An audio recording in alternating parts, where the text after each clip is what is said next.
Deuxième épisode de Vrai versus Faux, l'émission où je vous montre rapidement comment faire la différence entre un jouet contrefait, un bootleg, un knock-off versus un original. Ces petites vidéos ont deux fonctions, la première s'adressant aux collectionneurs qui chercheraient à acquérir une belle pièce, y mettre un certain budget dedans et de ne pas se faire arnaquer car les copies sont légion et de mieux en mieux réalisées. La deuxième, c'est pour quelqu'un qui cherche simplement à retrouver peut-être le jouet de son enfance, qui n'a pas un budget énorme à y mettre et voir si une copie contrefaite suffirait, est-ce qu'il y a une mauvaise surprise derrière ou pas. Pour ce deuxième épisode, j'ai l'honneur d'accueillir une star, que dis-je, une pop star du petit, du grand écran, mais aussi de la contrefaçon de jouets. J'ai nommé le leader des Autobots, Optimus Prime. Transformers, des repros cachés. Transformers, more than meets the eye. The Transformers, robots in disguise. Optimus Prime, il vient de la gamme des Diaclones, avant il s'appelait Convoi, avant d'être racheté par Hasbro à Takara et rentré dans les Transformers. Si vous voulez en savoir plus sur la gamme des Transformers et des Diaclones et Optimus Prime, je vous invite à aller voir ma vidéo sur les robots des années 80, je vous mets le lien ici ou dans la description. Sur eBay, j'ai acheté cette contrefaçon. Donc pendant toute la vidéo, c'est lui qui me servira d'exemple, 30 €. Je l'ai acheté 28 € exactement sur eBay, complet en boîte. On trouve ces contrefaçons-là qui s'appellent encore Reissue, voilà, ça fait rêver, mais c'est absolument pas officiel. Et entre 30 et 60 €, c'est la fourchette de prix à laquelle vous pouvez trouver ces copies-là. Un original en boîte de 1984, dans sa version la plus commune, on va dire, parce qu'après il y a eu des versions différentes, Pepsi, ou avec des couleurs différentes, ou même la version originale de Convoi, vont très cher. On va dans les 1000 € parfois. Là, ici, une version originale, c'est entre 200, 300, 400 € en boîte. Donc déjà, c'est un premier indicateur. Si vous voyez sur eBay 30 à 60 € un Optimus en boîte, vous n'êtes pas en train de faire l'affaire du siècle, c'est de toute façon une contrefaçon. Maintenant, si vous trouvez ce genre de choses-là à 200, 300, 400 €, c'est là où justement les petits tips, les conseils que je vais vous donner peuvent vous aider. Il y a eu plusieurs versions différentes de ce packaging-là en copie. Donc, je vais vous donner seulement, on va dire, les 3 éléments qui se répètent constamment, parce qu'il y en a certaines qui disparaissent au fur et à mesure des années, mais il y a 3 éléments qui reviennent constamment. Le premier, c'est le F que vous voyez ici, du logo Transformers. Là, il est positionné sous le R et le A. Vous voyez, avec les 2 barres comme ça fait comme un Y. Ça, c'est un fake, c'est un faux. Sur l'original, le F, il se situe entre la barre du A et le N. On peut écrire fan, voilà, on pourrait dire, si vous avez un mémo technique, s'il y a écrit fan avec le F, c'est que c'est un original. Deuxième indice pour voir si c'est un vrai ou un faux, le contour gris que vous voyez ici, sur la copie il fait le tour, alors que sur l'original il ne fait pas le tour. C'est-à-dire que là, vous n'avez pas du tout de barre grise, la fenêtre vient directement contre la barre noire, on va dire. Voilà. Donc si ça fait le tour, c'est un faux, si ça ne fait pas le tour, c'est un original. Enfin, un dernier élément qui peut vous aider, c'est le copyright qui est là. Sur l'original, il touche le S, alors que là, on pourrait en mettre carrément un entre le S et celui-là. Donc il est surélevé. Là, c'est un indice pour voir si c'est une copie ou pas. Ok, voilà les 3 indices, le F, le gris qui fait le contour et le copyright. On a aussi des indications au dos de la boîte, où il y a vraiment une superbe illustration. Et là, vous avez ici donc Ravage, le robot cassette qui se transforme en panthère robotique. Là, ici, on voit pas sa tête. Les 2 têtes sont coupées sur la contrefaçon, alors que sur l'original, on les voit entièrement. Et on a aussi une indication au niveau du copyright qui est là. Là, il y a une espèce de gros carré noir derrière, alors que sur l'original, c'est un fond rouge. Voilà pour le packaging. Déjà, avec ça, il y a moyen que vous ne vous fassiez pas avoir. Maintenant, on va passer au robot.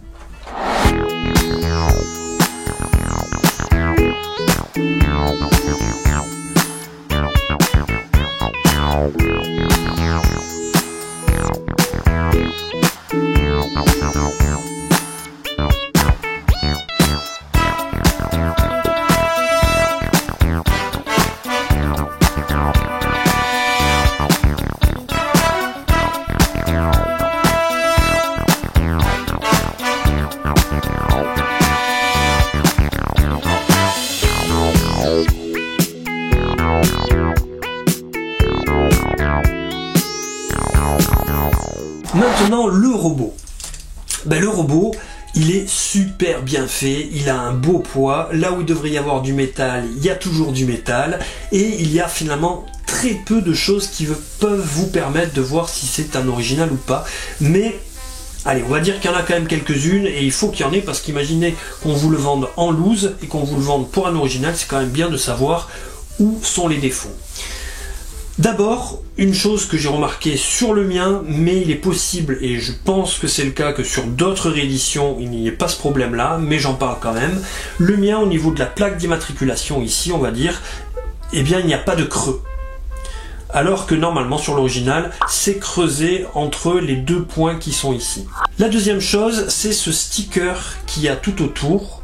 On peut le voir même quand il est en boîte, sur les originaux était posé. Et enfin, la chose la plus facile, on va dire, et encore, les petits malins ont collé un sticker dessus, c'est qu'ici, là où il y a la tête, sous ce thermostick là, donc c'est le stick, vous savez, où on frotte et on voit apparaître si c'est un Autobot ou un Decepticon, il y a normalement l'emplacement de la vis qui tient la tête.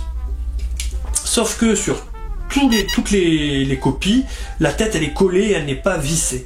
Donc, soit vous enlevez le stick, soit vous essayez, de toute façon c'est un endroit où on vient tout le temps appuyer, donc si vous sentez qu'il n'y a pas de creux dessous, eh bien c'est que c'est une copie. Au niveau des roues ici, normalement il y a un petit arrondi sur l'original, alors que là, la vis qui tient, on va dire, les pneus, c'est plat. Voilà les quelques indices. Après, franchement, il est superbe, c'est assez bluffant. Ça rappellera sûrement des très bons souvenirs à ceux qui l'ont eu quand ils étaient enfants, parce que c'est à s'y méprendre. On a du caoutchouc dans les pneus, on a du métal là où il y en avait dans l'original, le poids est similaire et la transformation se fait sans problème, les articulations. Voilà, c'est pas un jouet qui est très dur à copier, puisque de toute façon, voilà, c'était pas des bêtes d'articulation, la G1, la génération 1, mais il est fichtrement bien réalisé, et c'est pas évident, à part les quelques points que je vous ai donnés, de discerner le vrai du faux sur le jouet lui-même. En ce qui concerne la remorque, là aussi, à l'intérieur, c'est vraiment super. On a tout ce qu'il faut. Les petits robots réparateurs, donc il y avait des emplacements pour mettre les petits personnages de Diaclone. Un des seuls éléments qui vous permettent de voir à l'intérieur très rapidement si c'est un vrai d'un faux, c'est les stickers qu'il y a. Ces très jolis stickers qu'on a ici, qui là sont simplement des stickers, alors que sur les versions originales, ce sont des plaques métalliques. Donc vous prenez un aimant, vous le collez dessus, si l'aimant reste, c'est que c'est un original. Si vous sentez que de toute façon c'est un sticker collé, c'est que c'est un faux. On a également dessous un copyright, et sur ce copyright, on a entre 1982 et Made in Japan un espèce de bloc rempli, plein. Ça aussi c'est un indicateur que c'est un bootleg. On a à l'intérieur une notice qui est reproduite à l'identique. Franchement là ça a été dur de faire la différence, et on va dire la planche de sticker également. On retrouve le même défaut sur le F ici dans le logo Transformers, qui se retrouve entre la barre du A et du R, mais sinon c'est quasi identique. Une autre différence, c'est que dans l'original, on avait une petite brochure publicitaire des autres robots de la gamme, là, elle n'y est pas. Alors, moi, c'est assez spécial, parce que je suis un fanatique de Megatron. Voilà, je suis du côté obscur des Transformers, et je suis même complétiste sur les Megatron, puisque j'ai les 5 recolos différentes qu'il y a eu, j'ai tous les Megatrons qui ont existé, et je suis capable de dépenser beaucoup d'argent pour avoir la collection complète, alors que Optimus Prime, c'est pas mon gars, quoi. Voilà, c'est pas mon perso, et j'aurais pas été capable de dépenser une telle somme pour avoir un original, et cette copie à 30 balles me convient parfaitement. Voilà, j'en suis très content. Il fallait que je l'ai parce que c'est forcément Optimus, donc si vous êtes comme moi, quelqu'un qui n'est pas attaché à voir l'original là-dessus, je peux vous recommander cette contrefaçon à 28 balles, voilà, parce qu'elle fait le job et elle est impeccable, il n'y a pas de mauvaise surprise, on va dire. Et moi ça me permet aussi de laisser mes enfants qui ont 7 ans, hein, donc ils vont pas non plus jouer à la sucette avec, et vas-y que je te lèche du plomb. Mais ça me permet que voilà, si ils peuvent jouer avec les jouets qu'avait papa quand il était petit, puis s'il le casse, ben, c'est pas grave, c'est 30 balles, ben, tant pis.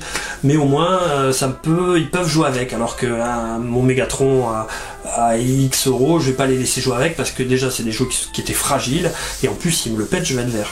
Donc voilà, c'est aussi ça l'intérêt. Si vous trouvez que cette vidéo est utile, eh bien partagez-la auprès de vos amis et puis en même temps, ben, vous le savez, ça aide la chaîne, c'est un des meilleurs moyens de me filer un petit coup de pouce. Je vous remercie d'avoir regardé cette vidéo, on se dit à bientôt pour une prochaine, c'était Monsieur Toys, au revoir. Si t'as kiffé la review, même si t'as rig 2 secondes, avant de partir pose un like. Si tu veux passer pour un fou, au risque de te péter un ongle, appuie sur le bouton de partage. Si t'as pas compris ce que t'as vu, mais qu'au fond toi t'en demandes, l'ami faut que tu subscribes. L'ami faut que tu subscribes.